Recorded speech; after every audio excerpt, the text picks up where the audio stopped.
सबसे पहले मैं आपको बता देता हूँ कि ये जो वीडियो है वो बहुपद का भाग सिखाने के ऊपर पूरे यूट्यूब पर सबसे सिंपल वीडियो है। अगर आप मैथ में कमज़ोर हैं और आपको ये टॉपिक समझ नहीं आता तो आप ये वीडियो पूरे देखिएगा और ध्यान से देखिएगा। मैं आपको बहुत ही सरल तरीके से बहुपद का भाग सिखा दूँगा। अगर आप ये वीडियो पूरा नहीं देखेंगे तो आप पूरा कॉन्सेप्ट नहीं सीख पाएंगे और जब भी आप बहुपद का भाग करेंगे तो आपसे कुछ ना कुछ गलती ज़रूर होगा। अगर इतना कहने के बाद भी आप पूरा वीडियो नहीं देखना चाहते हैं तो आपसे रिक्वेस्ट है कि आप अभी इस वीडियो को छोड़ दीजिए। जो लोग सच में बहुपद का भाग सीखना चाहते हैं केवल वही लोग इस वीडियो को पूरा देखेंगे। तो चलिए वीडियो शुरू करते हैं। तो देखिए आपको ऐसे ही दो बहुपद दिया जाएगा।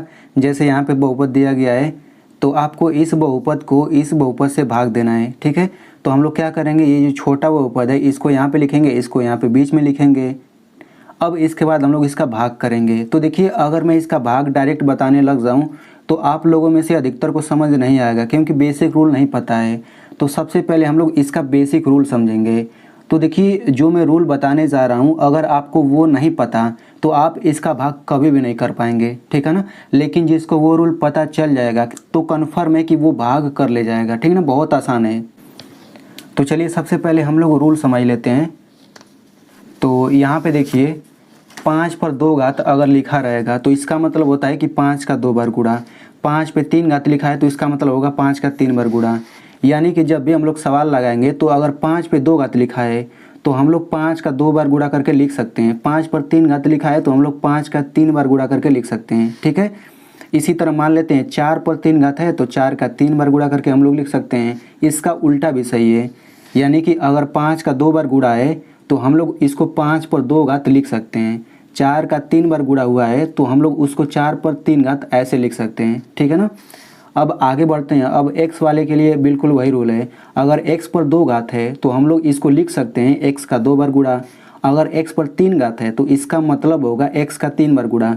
यानी कि x पर 3 घात है तो हम लोग उसको इतना लिख सकते हैं। और एक चीज़ और समझ लीजिए, अगर x पर 2 घात है तो इसको हम लोग x स्क्वायर पढ़ते हैं और x पर 3 घात है तो इसको x क्यूब पढ़ते हैं, ठीक ना।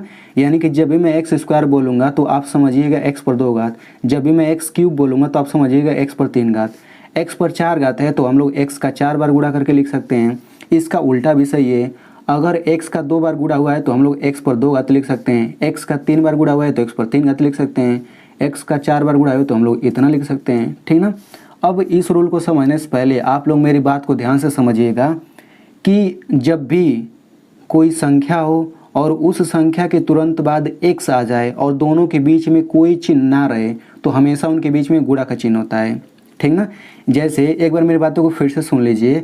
जब भी कोई संख्या आए और उसके बाद x आ जाए और उन दोनों के बीच में कोई भी चिन्ह अगर ना रहे तो हमेशा गुणा का चिन्ह होता है। जैसे यहाँ पे देखिए, यहाँ पे 3 संख्या है और उसके बाद x आया है और दोनों के बीच में ना तो प्लस का चिन्ह है, ना तो माइनस का, ना तो गुणा, ना तो भाग, कोई चिन्ह नहीं है तो हमेशा गुणा का चिन्ह होगा। मतलब 3x को हम 3 गुणा x लिखेंगे। और देखिए यहाँ पे -2 संख्या है और x आ गया है, बीच में कोई चिन्ह नहीं तो गुणा का चिन्ह होगा, यानी -2x को इतना लिख सकते हैं, ठीक है। अब इसको देख लेते हैं। तो देखिए -4 संख्या हो गया और उसके बाद यहाँ पे देखिए x आया है। अब घात कुछ भी हो सकता है लेकिन संख्या के बाद x तो आया है ना और बीच में कोई चिन्ह नहीं है तो गुणा का चिन्ह होगा। तो इसको हम लोग इतना लिख सकते हैं, -4 गुणा x स्क्वायर। अब देखिए x पर 2 घात लिखा है तो हम लोग x का 2 बार गुणा करके लिख सकते हैं। इसका मतलब क्या हुआ कि अगर -4x स्क्वायर आ गया है तो इसको हम इतना डायरेक्ट लिख सकते हैं, ठीक ना। ठीक है, अगर 2x पर क्यूब है तो इसको लिख सकते हैं। देखिए बीच में गुणा का चिन्ह हो जाएगा क्योंकि कोई भी चिन्ह नहीं है तो 2 गुणा x क्यूब हो जाएगा। इसको हम इतना लिख सकते हैं, 2 गुणा x का 3 बार गुणा। यानी कि जब भी हम लोग सवाल लगाएंगे अगर इतना आ गया है तो हम लोग चाहें तो इसको इतना लिख सकते हैं डायरेक्ट, ठीक है। अब हम लोग चिन्हों का नियम समझ लेते हैं। तो देखिए जब भी प्लस प्लस चिन्ह का गुणा करेंगे तो प्लस आता है, प्लस का चिन्ह आएगा। जब भी माइनस माइनस का गुणा करेंगे तो प्लस का चिन्ह आता है, प्लस माइनस का गुणा करेंगे माइनस आता है और माइनस प्लस का गुणा करेंगे तो माइनस आता है, ठीक है। अब देखिए मान लीजिए आपको x का x क्यूब में गुणा करना है तो कितना आएगा। तो देखिए x को वैसे ही लिखेंगे और गुणा वैसे लिखेंगे। x पर 3 घात तो लिख सकते हैं x गुणा x। अब देखिए यहाँ पे x का 4 बार गुणा है तो इसको x पर 4 घात लिख सकते हैं ना। मतलब क्या हुआ कि अगर इन दोनों का गुणा करेंगे तो डायरेक्ट हम x पर 4 घात लिख सकते हैं। मतलब इन दोनों का गुणा करके इतना लिख सकते हैं। उसी तरह से x और x पर 2 घात है तो इसका गुणा करेंगे तो x पर 3 घात आएगा। चलिए अब हम लोग यहाँ पे इसको समझ लेते हैं। तो देखिए अगर आपको प्लस 2x का गुणा करना हो माइनस 4x³ में तो क्या आएगा। तो देखिए तो सबसे पहले हम लोग चिन्हों का गुणा करते हैं, फिर संख्याओं का गुणा करते हैं, फिर x का गुणा करते हैं। तो देखिए प्लस माइनस का गुणा करेंगे तो माइनस आएगा, और उसके बाद संख्या का गुणा करते हैं तो 2 और 4 का गुणा करेंगे 8 आ जाएगा। x और x³ का गुणा करेंगे तो x पर 4 घात, मतलब इन दोनों का गुणा करेंगे तो डायरेक्ट इतना हम लोग लिख सकते हैं, ठीक है ना। अब यहाँ पे देखिए 2 और संख्या x आ गया तो इनके बीच में गुणा होगा, यहाँ पर भी गुणा होगा, तो सभी का गुणा इसीलिए तो हम लोग गुणा कर रहे हैं, ठीक ना। अब देखिए अगर हम लोग इन दोनों का गुणा करेंगे तो क्या आएगा। तो सबसे पहले चिन्हों का गुणा करेंगे तो माइनस माइनस का गुणा करेंगे तो प्लस आ जाएगा, फिर संख्या का गुणा करिए तो यहाँ पे संख्या नहीं यहाँ पे तो केवल 2 ही लिख लीजिए। x और x² का गुणा करेंगे तो x³ आ जाएगा, ठीक है। अब इन दोनों का गुणा कर लेते हैं। तो देखिए चिन्हों का गुणा करेंगे तो केवल एक ही चिन्ह है तो माइनस लिख लीजिए। अब संख्याओं का गुणा करेंगे तो केवल एक ही संख्या है तो 3 लिख लीजिए। अब x² का गुणा करेंगे तो x³ आ गया, ठीक ना, यानी इन दोनों का गुणा करके इतना आ जाएगा। अब यहाँ पे इन दोनों का गुणा कर लेते हैं तो x और 4x² का गुणा करेंगे तो सबसे पहले चिन्हों का गुणा करेंगे, चिन्ह नहीं है, फिर संख्याओं का गुणा करेंगे तो संख्या नहीं है तो केवल 4 आ जाएगा। अब x² का गुणा करेंगे तो x³ आ गया, तो हम लोग x और 4x² का गुणा करेंगे तो 4x³ आ जाएगा। अब इन दोनों का गुणा कर लेते हैं तो इन दोनों का गुणा करेंगे तो देखिए माइनस हो जाएगा, 2 हो जाएगा और x³ हो जाएगा। इन दोनों का गुणा करेंगे तो सबसे पहले चिन्हों का गुणा करेंगे तो माइनस माइनस प्लस हो गया, फिर 2 3 6x² आ जाएगा, ठीक है ना। तो आई होप आपको समझ आ गया होगा। अब हम लोग यहाँ पे एक चीज़ और समझ लेते हैं। तो देखिए इसको थोड़ा ध्यान से समझिएगा, ठीक ना। जैसे मान लीजिए यहाँ पे आ गया है 6x और यहाँ पे आ गया है 6x, दोनों सेम चीज़ है। अगर इसके बीच में मैं माइनस लगा दूँ और कहूँ इसको हल करके क्या आएगा तो आप लोग क्या कहेंगे 0, ठीक ना। और वैसे ही अगर मैं 6x ले लूँ, 6x ले लूँ, इसके पहले प्लस का चिन्ह लगा दूँ, यहाँ पे माइनस, अब मैं पूछूँ कि इसको हल करके क्या आएगा तो आप बताएंगे 0। फिर मैं 6x लूँ, फिर मैं 6x लूँ, यहाँ पे माइनस लगाऊँ, यहाँ पे प्लस, फिर मैं हल करके पूछूँ तो क्या आएगा तो 0 आएगा, ठीक ना। अब इसी तरह से हम लोग यहाँ पे देख लेते हैं। मान लीजिए कि x पर 4 घात आ गया और x पर 4 घात, बीच में माइनस है तो क्या आ जाएगा 0 आ जाएगा। x पर 4 घात लिया, x पर 4 घात लिया, मतलब दोनों सेम चीज़ है। इसके पहले प्लस लगा, इसके पहले माइनस, तो क्या आएगा 0 आएगा। x पर 4 घात लिया, x पर 4 घात, यहाँ पे माइनस यहाँ पे प्लस, तो हल करके क्या आएगा 0 आएगा। यानी कि यहाँ से एक रूल समझ लीजिए, कभी भी दो सेम चीज़ अगर आए और एक के पहले प्लस रहे दूसरे के पहले माइनस, या फिर पहले के पहले माइनस रहे और दूसरे के पहले प्लस रहे तो हमेशा 0 आता है। आप देख सकते हैं कि 6x दोनों सेम चीज़ है और चिन्ह अलग अलग है, माइनस प्लस है तो 0 आ गया है। इसी तरह से संख्या में भी हो जाएगा। जैसे मान लीजिए 6 ले लिए, माइनस लगा दिया तो 0 आ जाएगा, और 6 ले लिया प्लस माइनस किया तो 0 आ गया, 6 लिया माइनस प्लस लिया तो भी 0 आ गया, ठीक है। तो इतना पता होना चाहिए। तो चलिए अब हम लोग भाग सीखते हैं। आई होप आपको समझ आ गया होगा बेसिक। तो देखिए हमें यहाँ पे x-2 से इस पूरे में भाग देना है। तो पूरे में भाग देने से पहले हमें इन दोनों का पहला पद लेना है, ठीक ना। तो इसका पहला पद ये है, इसका पहला पद ये, तो पहले पद में सबसे पहले भाग देंगे। तो यहाँ पे x पर 4 घात ऊपर लिखिए और ये x नीचे, ऐसे ही भाग होता है ना। अब इसको हम लोग हल करते हैं। तो देखिए x पर 4 घात का मतलब क्या हुआ, x का 4 बार गुणा, ठीक ना, फिर बटा ये हो जाएगा x, तो एक x से एक x कटा। अब देखिए x का 3 बार गुणा हुआ तो कितना आ जाएगा, ये आ जाएगा x का क्यूब, ठीक ना। तो ये आपको कहाँ लिखना है, ये आपको यहाँ पे लिख लेना है। अब आपको क्या करना है, सिंपल मैं आपको बता दूँ, ये x³ जो है ना, इसका आपको इन दोनों में गुणा कर देना है, ठीक है। तो हम लोग गुणा करते हैं।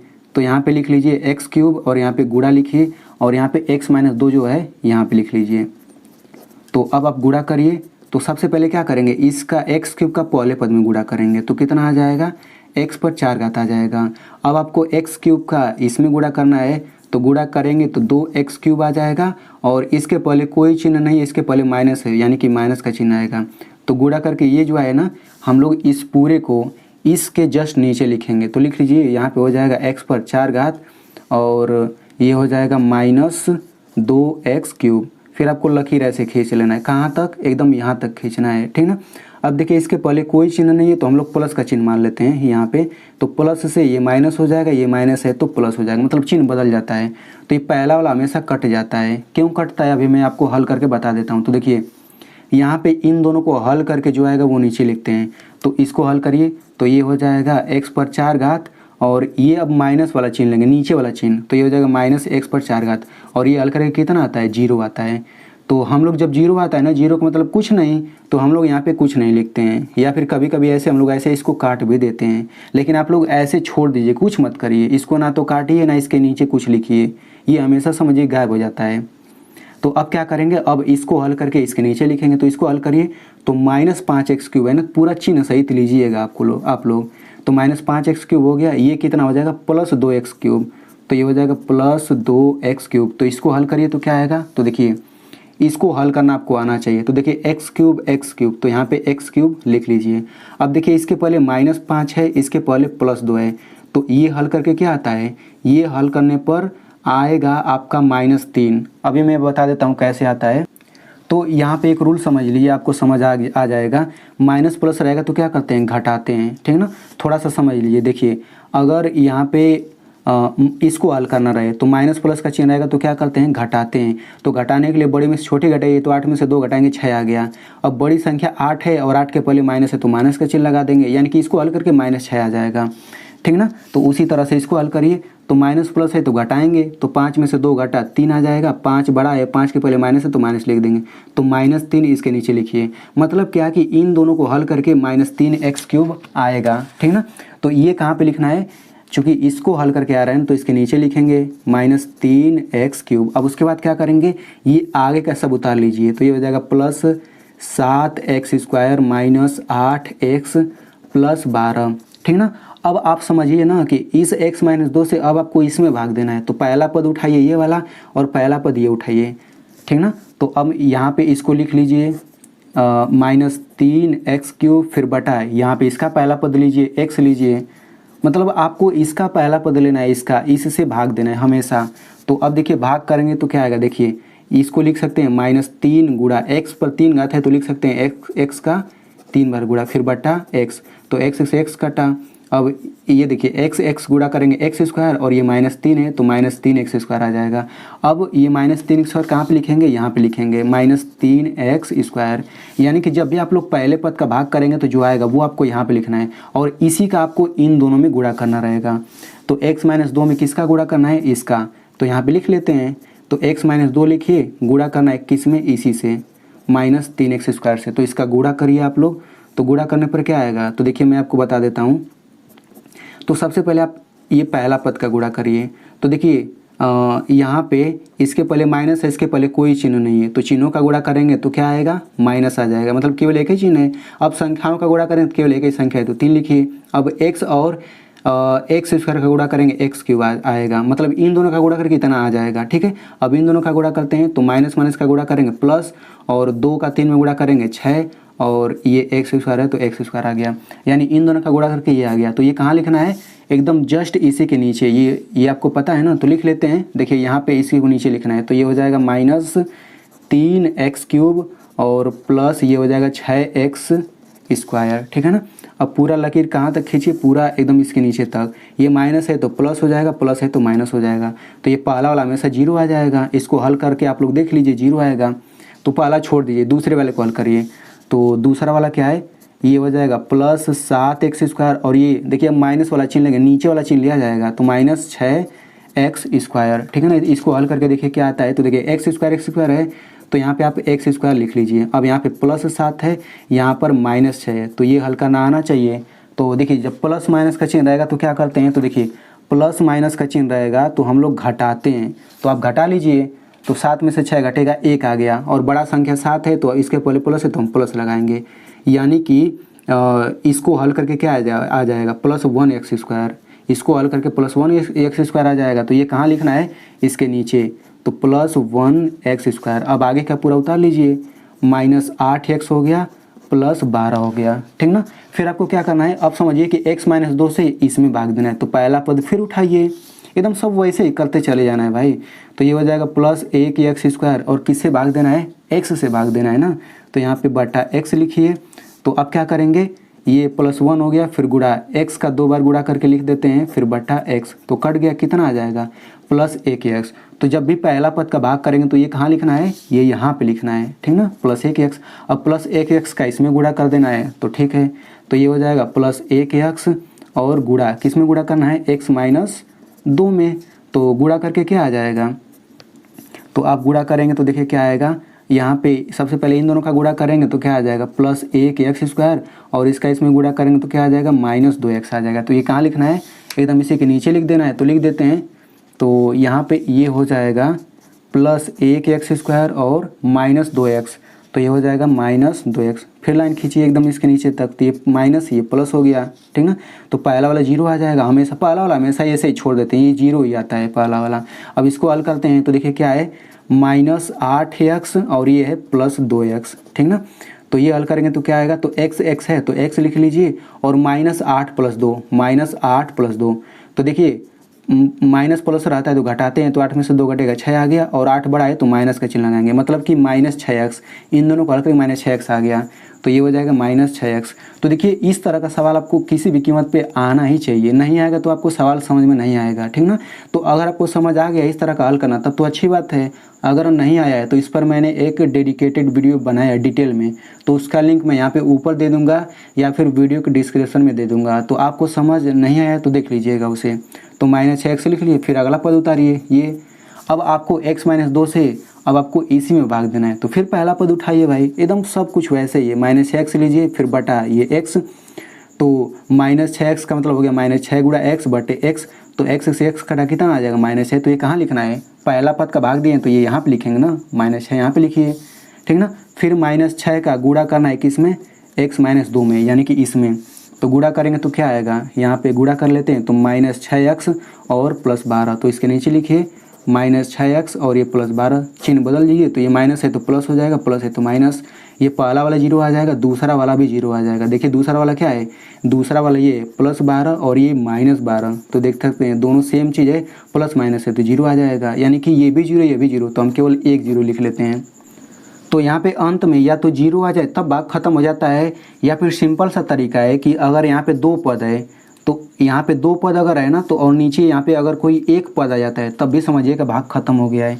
जैसे यहाँ पे आप इसको समझ लीजिए, यहाँ पे देखिए x - 1 से भाग दिया गया है इसमें, तो यहाँ पे 2 पद है और यहाँ पे एक पद आ गया है, तो समझिए कि भाग खत्म हो गया, अब आपको नहीं देना है। उसी तरह से देखिए यहाँ पे 2 पद है तो भाग करने पर यहाँ पे एक पद आ गया, एक संख्या आ गया, तो भाग खत्म हो गया है। इसको मैं इसलिए भी दिखा रहा हूँ क्योंकि भाग करने के ये भी तरीका, देखिए ऐसे भी लाइन खींच के आप भाग दे सकते हैं, दोनों ही तरीके से आप कर सकते हैं। तो आई होप आपको समझ आ गया होगा। अब हम लोग यहाँ पे एक चीज़ और समझ लेते हैं। तो देखिए जब भी हम लोग बहुपद का भाग करेंगे, चाहे संख्याओं का ही भाग करते हैं, अगर बहुपद का भाग करेंगे तो देखिए यहाँ पे कोई बहुपद रहेगा, बीच में बहुपद रहेगा, यहाँ पर भी बहुपद आएगा, नीचे कोई बहुपद मतलब संख्या आएगा चाहे बहुपद आएगा, तो यहाँ पे जो आता है इसको बोलते हैं भाजक बोलते हैं, यानी कि डिवाइज़र इंग्लिश में। यहाँ पे बीच वाले को बोलते हैं भाज्य यानी कि डिविडेंड, और यहाँ पे जो रहता है उसको बोलते हैं भागफल यानी कि कोसेंट, और जो नीचे आता है उसको बोलते हैं शेषफल यानी कि रिमाइंडर, ठीक है ना। तो आपको ये पता रहना चाहिए। अब यहाँ पे इसे भी समझ लीजिए, देखिए आपको जब भी बहुपद का भाग आएगा ना तो आपको ऐसे ही कहेगा कि इस बहुपद को इसी से भाग दीजिए, तो आप हमेशा इसको यहाँ पे लिखेंगे और इस वाले को बीच में, फिर भाग करना शुरू कर देंगे। लेकिन इस तरह डायरेक्ट करेंगे तो गलत हो सकता है। सबसे पहले आपको क्या करना रहेगा, देखिए इसमें सबसे बड़ी घात वालों को पहले लिखना रहता है, ठीक ना, और जो संख्या रहता है उसको अंतिम में लिखना रहता है। तो सबसे बड़ी घात ये है तो इसको सबसे पहले लिखेंगे, और इस वाले को देखिए मतलब सबसे बड़ी घात पहले रहेगा, फिर छोटी घात, फिर छोटी घात, ऐसे करके लिखना रहता है। फिर बाद में x आ जाएगा, और संख्या तो सबसे लास्ट में रहता है, मतलब इसको हम इतना लिखेंगे, और इसमें देखिए x को सबसे पहले करिए, संख्या को लास्ट में करिए, यानी कि सबसे पहले क्रम से कर लेंगे फिर भाग देंगे। तो देखिए x + 1 यहाँ पे लिखेंगे, अब इस नीचे वाले को यहाँ पे लिखेंगे, तब जाके भाग करेंगे, ठीक ना। तो देखिए जो हमने भाग किया है इसमें पहले से एकदम क्रम से दिया है, देखिए 4 घात, 3 घात, 2 घात, यहाँ पे कुछ नहीं है तो 1 घात, फिर संख्या, यहाँ पे भी देख लीजिए, तो हमने डायरेक्ट कर दिया। लेकिन जब नहीं दिया रहता है तो हम लोग उसको क्रम में करके ही हम लोग भाग देंगे, नहीं तो गलत आ जाएगा। तो आई होप आपको समझ आ गया होगा। अब मैं आपको यहाँ पे सवाल दे देता हूँ, तो आप लोग उसे ज़रूर हल करिएगा। तो यहाँ पे देखिए आपको x - 3 से इस बहुपद में भाग देना है, और आपको भागफल और शेषफल आंसर बताना है कमेंट में। तो देखिए दोस्तों, इतना सरल तरीके से समझाने के लिए वीडियो के पीछे बहुत मेहनत होती है। सच में इस वीडियो को बनाने में बहुत मेहनत लगा है। तो आप लोगों से रिक्वेस्ट है कि केवल एक लाइक कर दीजिए, और इस वीडियो को अपने दोस्त के साथ ज़रूर शेयर करिएगा, क्योंकि